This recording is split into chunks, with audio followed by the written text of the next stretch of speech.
Өмір деген қызық қой. Жүре берсең көре бересің дегендей, тіршілікте талай-талай тағдырларды бастан өткізеді екенсің. Ойламаған оқыс оқиғалар да болып жатады екен. Кездеспесем деген адамдармен де кездесіп қалып жатасың. Бұл жолы осындай кездесу болды. Біздің аудандық аурухананың бірінші қабатында жақсы жабдықталған 2 люкс палата бар. Мұны ақылы палата деп те атайды. Бұл жақтың кіріп шығатын есігі ғимараттың сырт жағында. Аурулармен араласпайсың. Топырлап келіп кетіп жатқан адам да жоқ. Тып-тыныш. Науқастанып қалған аудан басшылары, ықпалды адамдар да осы палатада ем қабылдайды, немесе тиісті ақысын төлеген басқа кісілер де емделе алады. Бөлменің ішінде аурухана төсегінен басқа жазу столы, орындықтар, жұмсақ жиһаздар, теледидар, телефон да бар. Әжетхана шомылғы да ішінде. Қонақ үй сияқты.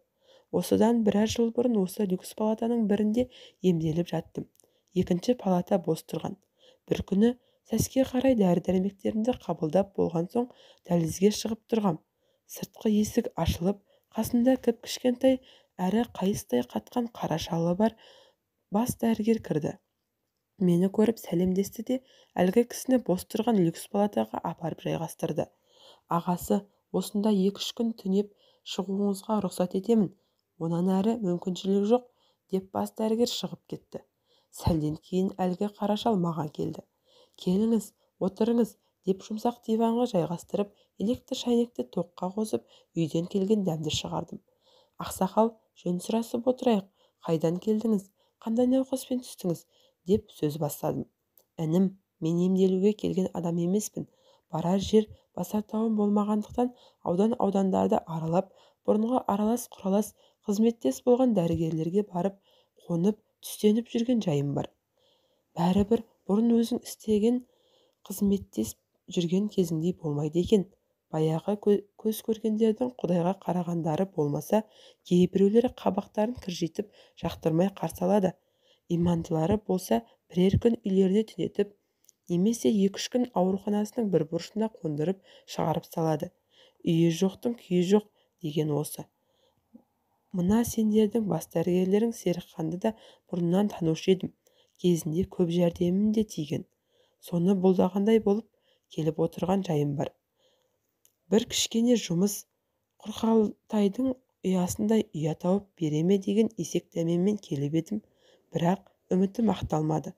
2-3 күннен артық түнете алмаймын деген сөзін жаңа өзің де естідің ғой, деп қара шал бір тоқтады. Көзінен көзәйнек, үстінде көнетоз костюм шалбары бар, басында баяғының ескі қалпағы бар. Қария көз алдымда 2 иығын қушиып, белі бүкшиіп шөкті де қалды. Аяп кеттім. Үй жайыңыз, отбасыңыз қайда?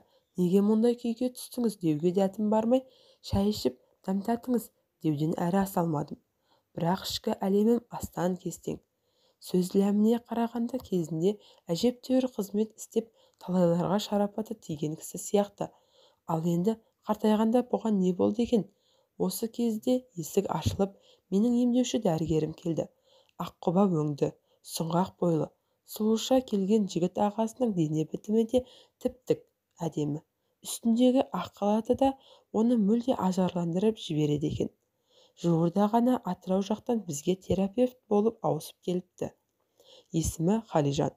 Өзі қандай көрікті болғаса, жан дүниесі де сондай сұлу да бай, ақ көңіл, парасатты, өмірден көрген түйгені көп байыпты азамат екені алғаш танысып сөйлескенде бірден байқағам. Оның үстіне біліктілігіне, тәжірибелілігіне де тәнті болған жайым бар.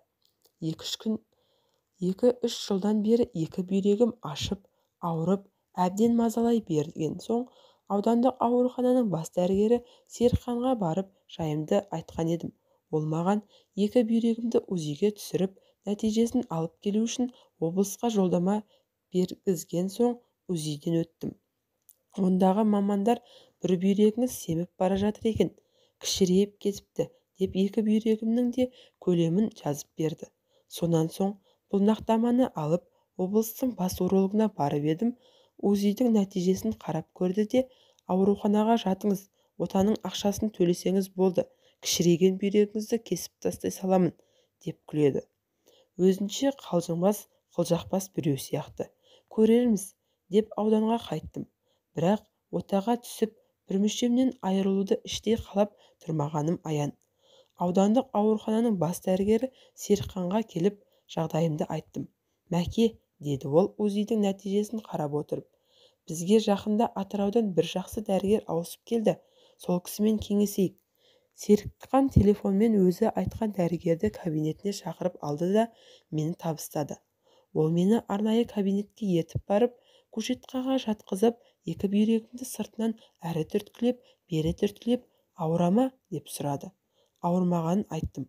Сонан соң ол, сіздің екі бүйрегіңіз де сап-сау, бірақ беліңізге, омыртқаңызға тұз жиналған, екі бүйрегіңізді ашытып әсер беріп жатқан сол деді. Олай болса неге бір бүйрегім кішірейіп кеткен деп таңырқай сұрап едім. Дәрігер, кей адамдардың бір бүйрегі үлкен, екіншісі кіші болып жаратыла береді. Мен мұны өз тәжірибемнен білемін. Мұндай жағдайды талай рет көргенмін деп менің көңілімді орнына түсірді де қайтадан бас дәрігерге ертіп барды. Бұл кісінің ауруы остеохондроз, бүйрегі сау, деді. Онда бүгін кісіні люкс палатаға жайғастырып, өзіңіз емдеңіз, деп тапсырды бас дәрігер мені оған. Өзі бір мың болғыр жігіт екен. Елпілдеп жүріп, қабылдау бөлімінен қағаздарымды толтырып, люкс палатаға жайғастырды да сол күннен бастап ем-домына кірісті. 10 шақты күнде екі бүйрегімнің ашып ауырғаны басылып, есімді жиып қалдым. Жаңа келген дәрігердің шынында да білікті маман екеніне көзім жетіп, оған деген құрметім арта түсті. Ол өз күнделікті қасыма біраз отырып, әңгімелесіп кетуді әдетке айналдырып алған. Аз уақытта бұрыннан сыйлас адамдардай достасып кеткен жайымыз бар. Дәрігер Қалижан Қарашал екеуміздің әңгімеміздің үстінен түсті. Қалеке, отырыңыз, қарияның сөзін тыңдайық, деп мен дәрігерге қарап едім. Ол диванға барып жайғасты да біздің сөзімізге құлақ түрді. Мен қатқан Қарашалға қарай көңіл бөліп, аға, дәрігерлермен қатысым болды деген сөзіңізге қарағанда, сіз бұрын бас дәрігер немесе денсаулық сақтау басқармасының бастығы болған сияқтысыз, деп сұрадым. Мен облыстың сот сараптама орталығының бас патологы-анатомы болып 45 жыл қызмет істедім, бауырым, деді қария. Сол кезде облыстың аудандарында кездейсоқ кісі өлімі болып жатса, мені шақырып сараптама жасататын. Былайша айтқанда, өлікті сойып, неден өлгенін анықтап беретін бас маман едім. Сот іс қарағанда менің қорытындымды негізге алады. Сол кездерде көп науқастар жергілікті дәрігерлердің нақтылама дәл қоя алмауы салдарынан біліксіздігінен өліп жататын. Мұндайда мен осылай деп шындықты жазып берсем, емдеуші дәрігер сотталып, бас дәрігер жұмыстан қуылатыны анық. Мен соларды осындай көп қиындықтан құтқарып қалған адаммын. Аудандық қалалық ауруханалардың бас дәрігерлері мені алдында құрдай жорғалайтын заман-ай. Енді міне, бәрі де мені елегісі келмейді. Қария ауыр күрсінді де әңгімесін қайта сабақтады. Тек дәрігерлер ғана емес, милиция, прокуратура, сот қызметкерлері де менің қызметімді көп пайдаланды. Ұрыс жанжалдан кісі өлімі болып жатады. Басқа да қайғылы жағдайлар кездесіп қалады. Соттың бар ма, прокурорың бар ма, қылмыскерді ақтап алу үшін немесе қаралау үшін менің қорытындыма сүйенеді. Жалынып жалбарынып, мына адамның қылмыстан арашалап аласың десе, өлген адам өлді ғой деп, марқұмның өзін кінәлі қылып талай қағаз жазып бердік қой. Небір пендешілік өтті бастан. Қазір заман да, қоғам да өзгерді. Енді сенен оның несін жасырам, деп Қарашал тағы біраз үнсіз қалды. Ағасы, осы сот сараптама саласында қызмет істеген жылдарыңызда қанша өлікті сойдыңыз, білесіз бе? Деп қалдым мен де бала сияқты астын-үстін сөйлеп. Неге білмеймін, білемін. Бүкіл қызмет жылдарымда мен 45 мың мәйітті сараптама жасаған маманмын, деді патологоанатом, жай ғана ешкі сойғандай. Аға, біреудің қылмыстық істен соттан арашалап қалғаныңыз дұрыс шығар. Ал бірақ көпе көрнеу біреуді қаралап, қиянат жасаған кезіңіз болды ма? Деп тағы да бір сұрақты төтесінен қойып жібердім. Жылқы кісінешкенше, адам сөйлескенше дегендей біраз әңгімелескен соң ол кісіге бойым үйреніп еркін сөйлеп жібергенімді өзім де аңғармай қалыппын. Қара шал да мені жатсынбады. Мені қартайғанда осындай күйге түсіріп, жанымды жылдар бойы жегідей жеп келе жатқанда осы жазықсыз жанның көз жасы емес пе? Деді ол ауыр күрсініп. Енді ғана ел қатарына қосылдым ба? Деп болашаққа деген зор үмітпен қарап, жас ағаштай жайқалып өсіп келе жатқан бір жас жігіттің болашағына балта шауып жібергенім үшін өмір бойы өкініп келемін. Ол кезде мен де жаспын, жас маманмын. Тасым өрге домалап тұрған кез. Жоғарыда айтылғандай, прокурор да, сот та, милиция да менің шашпауымды көтеріп, соңымнан жүретін дәурен. Бір күні сараптамаға бір бойжеткеннің қыздың мәйіті түсті. Аудан прокураторы маған өзі келді. Жақа, деді прокурор, бұл өлген қызды бір жігіт зорлаған көрінеді. Әрі бұл қыздың райкомның бірінші хатшысы Пәлешекеңнің жақын туысы екен. Сол кісі маған тапсырды. Әлгі жігітті түрмеде шіріту керек, деп сараптама қорытындысын осыған лайықтап жасап беріңіз. Қызметіміз бір-бірімізбен тығыз байланыстағы кісілер болған соң ойланбастан жарайды, дедім. Мәйітті ашып, барлық ішкі ағзаларын мұқият зерттеп, қыздың қояншық аурумен ауыратынын анықтадым. Қызға ешқандай зорлық жасалмағаны, алайда жігітімен жақындасқанда талмасы ұстап өліп кеткені белгілі болды. Байғұс жігіт қыздың ауру екенін білмегені үшін жазған-ау сірә. Кейін сот процесі кезінде жігіттің ата-анасы екі жас көптен бері сыйласып, сырласып, үйленуге келісіп жүргенін, оны қыздың ата-анасы да жақсы білетінін, бірақ олар қарсы болып отырғанын айтып зар жылады. Ал соттың төрағасы менің сараптамамның қорытындысы бойынша жас жігітті қызды зорлап өлтірді деп ұзақ мерзімге соттап жіберді. Егер мен сараптамада қызға ешқандай зорлық жасалмағанын, оның қояншық аурумен ауырғанын жазып бергенімде жас жігіт жазадан құтылатын еді. Амал не? Мен ақымақтықпен бейкүнә жігіттің өміріне балта шапқанымды өзім де білмей қалдым. Сол жігіт 15 жылдық жазасын аман-есен өтеп келді ме екен, келсе қандай азамат болды екен деп ойлаймын. Байғұстың жас өмірі қапаста өткеніне, жазықсыз жазаланғанына кінәлі мен болдым ғой деп толғанғанда ұзақ түн кірпігім айқаспайды. Ішкі дүниемді от қарып жатқандай ұзақ жылдар бойы азаппен өмір сүріп келемін. Қара шал ауыр күрсінді. Мен не дерімді білмей үнсіз қалдым. Бұдан 25 жыл бұрын немере інім тосынан қайтыс болғанда аудандық ішкі істер бөлімі мен прокурор облыстан сарапшы алдырып, сараптамадан өткізгелі әлі есімде. Ұзын бойлы, көзіне көзәйнек киген, қалың қара шашын шалқайта қайырған, жағына пышақ жанағандай ашаң қара жігіт сараптама жасап, қорытындысын ішкі істер бөліміне өткізіп кеткен еді. Мына кісі сол болып шықты. Ішіндегі мұң-зарын, шер-шемін айтып жеңілдейін деді ме, қара шал әңгімені қайта жалғады. Аталарымыз біреуге қиянат жасасаң алдыңа келеді деуші еді. Сол сөзге мән бермейді емеспіз-ау. Әлгі жігіттің қиянатының құрбаны болуы ата-анасының көз жасы мені жібермеді-ау деп күйзелемін үнемі. Кезінде дүниеден кенде болған жағдайым жоқ. Отбасымда таршылық көрмеді. Зіңгірлетіп үй салдым. Балаларымның бәрін оқыттым. Үйлі жайлы еттім. Ал енді қартайған шағымда кемпірім өліп қалды. Бір балам жынданып кетті. Тағы бір балам нашақор болды. Үй жайды есірткіге ауыстырып жіберді. Баспанасыз қалдым. Бұл маған жазықсыз кісіге жасаған қиянатым үшін Алланың жіберген зауалы ма, кім білсін. Бара жер басар тауым жоқ. Кісіге қалған қиянат қайта өзіңді табады деген осы болса керек, деп шал көзіне жас алды. Бұрынғыдан да бүкшиіп мүсінге айналған оны аяп кетсем де, соның кесірінен 15 жыл арқалап кеткен бейтаныс жігіттің тағдыры менің жүрегімді осып өткендей қан жыладым.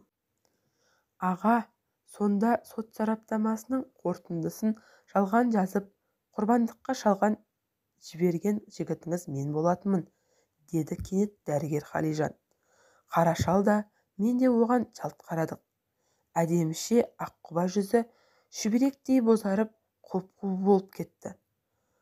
Басалқалы парасатты азамат емес пе? Ашуын тез іркіп, бойын әп-сәтте билеп ала қойды. Бұл әңгімені бұрын тіс жарып ешкімге айтпап едім. Енді міне, сіздің жан күйзелісіңізді сезіп, жаным ашығандықтан кейінгі тағдырым туралы баяндап беруді жөн көрдім, деді дәрігер. Сот үкімі шыққан соң мені Жамбылдан Ақтөбеге алып кетті. Түрмеге күндерім сүреңсіз өтіп жатты. Бір күні анам мен бауырларымнан хат алдым. Гүлжанның маған сені сүйемін, сен үшін жаным құрбан, өзіңсіз өмір сүре алмаймын. Тез үйленейікші деп өліп-өшіп жазған хаттарын, екеуміздің бірге түскен суреттерімізді, тойға шақыру билетін дайындап жүредік. Соның бәрін бір білікті заңгерге көрсетіп кеңес алғанын, енді іске сол кісі араласып араша түскелі отырғанын жазыпты олар. Бірақ бұдан бірдеңе шығарына сене қоймадым. Арадан жарты жыл өткенде маған қайта сот болды. Сот мәжілісінде прокурор мені судья баяғы сот сараптама қорытындысына алға тартып еді. Менің шешем мен бауырларым жалдаған адвокат оларға табандылықпен қарсы тұра білді. Қыздың жігітке жазған хаттары міне менің қолымда. Сенсіз өмір сүре алмаймын, сүйемін, күйемін деп жазыпты. Екеуінің тойға арнаған шақыру билеті де бар. Осы құжаттың бір данасын сіздерге де өткізгенмін. Осыншама өліп өшкен қызды сүйген жігіті зорлады дегенге сөз көңілге қонама? Бұл бір деңіз.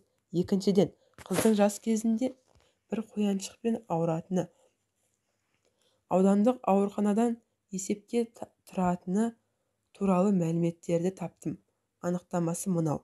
Мұндай науқас қыз заңды некеде тұрып, жұбайлық қатынасты бастағанда өліп кетуі мүмкін еді ғой.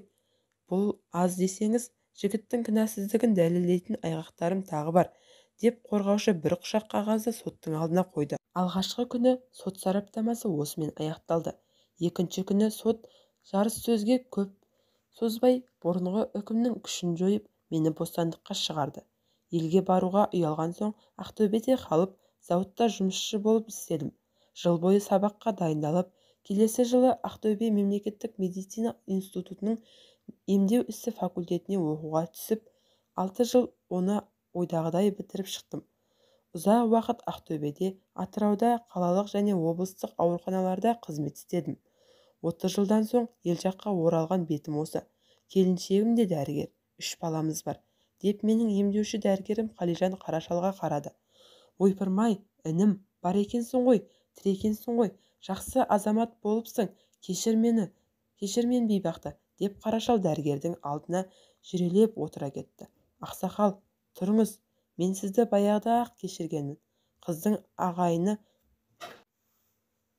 ақ дегені алғыс, қара дегені қарғыс болып тұрған ауданның бірінші басшысы еді ғой. Істің бәрі соның екпініне өрбігенін де білемін. Аққа қара жұқпайды дегенде, ақ адам қанша күйі жақса да бәрібір ақ күйінде қалатынына көзім жетті, деп дәрігер Қарашалды орнынан тұрғызып, орындыққа жайғастырды. 30 жыл бойы жан азабын тартып келген мен бейбақ бір жеңілдеп қалдым ғой. Шырағым, деп кемсеңдеген Қарашал, енді дәл қазір өліп кетсем де арманым жоқ. Ақсақал, сіз өлгенде біздің жеріміз кеңейеді дейсіз бе? Талқаныңыз таусылғанша өлмеңіз. Мен облыстық денсаулық басқармасына айтып, сізді қаладағы қарттар үйіне орналастырып қоямын, деді дәрігер Қарашалға қамқорлық танытып. Мен дәрігер Қалижанның адамгершілігіне қайран қалдым. Тіпті оған деген ықыласым да арта түсті. Қарашал үстінен ауыр жүк түскенде құнжаңдап өз бөлмесіне бара жатты.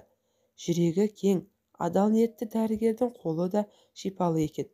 Сол жолғы емнен кейін бүйректерім қайта ауырған емес. Мына оқиғада көкейімде мәңгі тұрып қалды. Мырзахан Ахмет.